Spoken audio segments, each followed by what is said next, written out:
Bonjour, l'émergence de l'Afrique au cœur de très nombreuses discussions.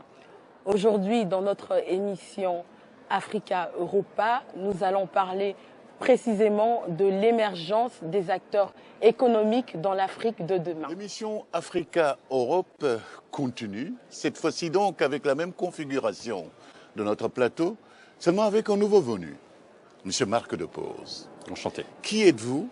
Que faites-vous? Et quel est ce lien avec cette émission ou bien avec quelqu'un de ce plateau, s'il vous plaît? Mon nom est Marc Depose, comme vous l'avez très aimablement dit. Je suis juriste de formation, économiste de formation, et j'ai le plaisir de travailler avec M. Joël Bulelli depuis un certain nombre d'années et de participer à l'ensemble de ses projets et au développement qu'il est en train de mettre en place.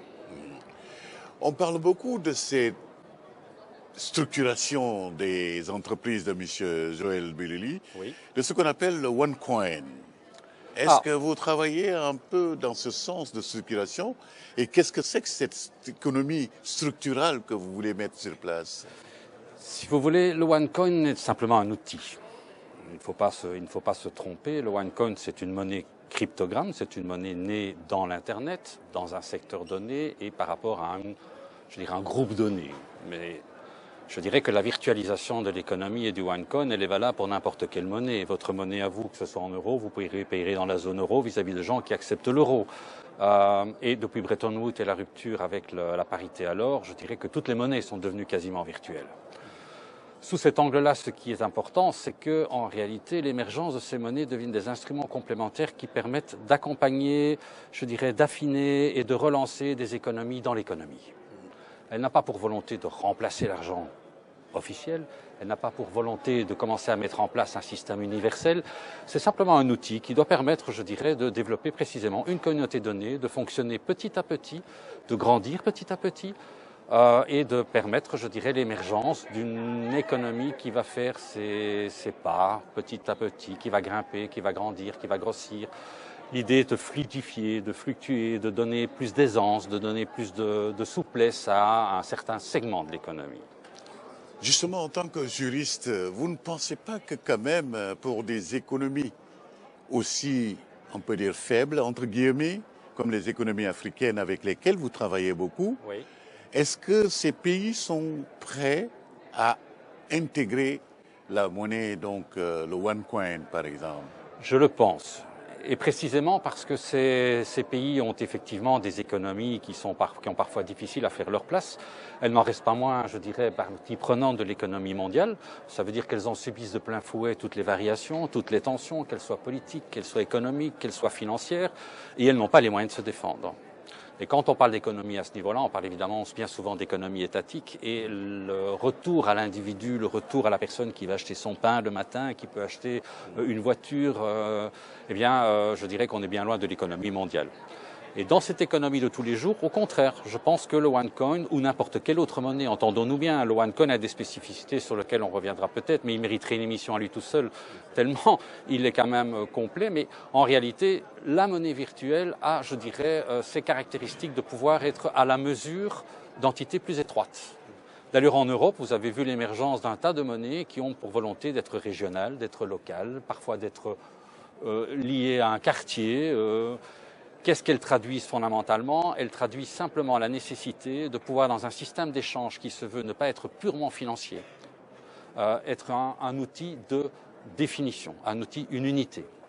Si moi, je donne des cours de droit à quelqu'un qui lui-même est plombier, je donne des cours à son fils, je donne X heures de cours. Son plombier, à son tour, viendra chez moi pour réparer ma fuite. Comment va-t-on évaluer? On est dans du troc, mais précisément, c'est ce qui a amené l'existence de la monnaie, c'est que le troc est compliqué à gérer.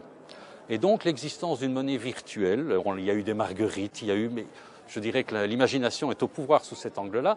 Chaque fois qu'on a créé des monnaies virtuelles, c'était pour la nécessité de pouvoir arriver à quantifier ces échanges informels.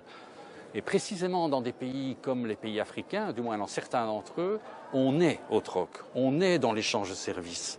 Et la renaissance va passer d'abord par le renforcement de toute cette base économique locale. Et le OneCoin vient précisément apporter cet outil. Ok. d'évaluation. C'est la raison pour laquelle vous travaillez, Joël, avec M. Marc Depose? Parce que de toutes vos entreprises que vous avez, est-ce qu'elles sont vraiment prêtes à intégrer ce système? Déjà, pour répondre, avec Marc Depose, c'est pas compliqué de travailler. Donc, on travaille ensemble depuis de nombreuses années. Donc, on a, j'ai envie de dire, développé une complicité. Donc, il n'y a pas de souci de ce point de vue-là. Mais ici, au niveau du projet du OneCount, c'est vrai que M. Marc Depose s'est attelé justement à rencontrer un peu plus la communauté OneCount, parce que nous avons pensé qu'à l'heure actuelle, cette communauté qui est composée d'à peu près 3 millions d'individus pourrait être intéressante pour soutenir l'économie au niveau du Congo. Et on donne la possibilité à cette communauté aujourd'hui de pouvoir, comment dire, cet argent qui est numérique, on leur permet d'acheter des maisons à l'heure actuelle au niveau du territoire congolais. Donc oui, je pense que cette économie a tout à fait, ce OneCount a tout à fait sa place au niveau du Congo, et l'une de mes entreprises, Leader Construct, justement soutient ce projet.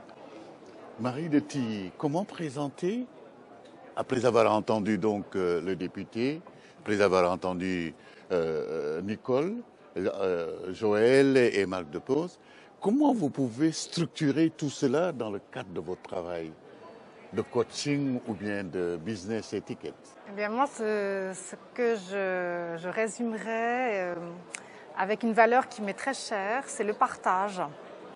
Et j'ai trouvé que justement, quand Marc Depose parlait de ce troc, je trouve que ça crée un lien. Et c'est ça qui, à mon avis, est le plus important, c'est de créer du lien, créer et partager. Et je dirais que je pense que le nouveau luxe, c'est de savoir partager. Justement. Merci beaucoup, honorable, d'être venu donc nous rejoindre ici. Un dernier mot peut-être pour ce que vous avez entendu? J'ai entendu des choses très intéressantes, notamment votre exposé sur la monnaie virtuelle. Je crois qu'elle a l'avantage de permettre le développement des activités, même sur toile de fond de crise de liquidité. Elle rend l'économie informelle plus résistante à une crise due à la financiarisation de l'économie. Donc je crois qu'il y aura pas seulement des régimes uniques en matière monétaire, mais une monnaie officielle et une monnaie parallèle. Il faut les deux. Il faut les deux. Comme l'économie officielle est quand même séparée de l'économie informelle, je crois que ça va dans le droit sens. Et ça, c'est l'inventivité des Africains qui m'impressionne.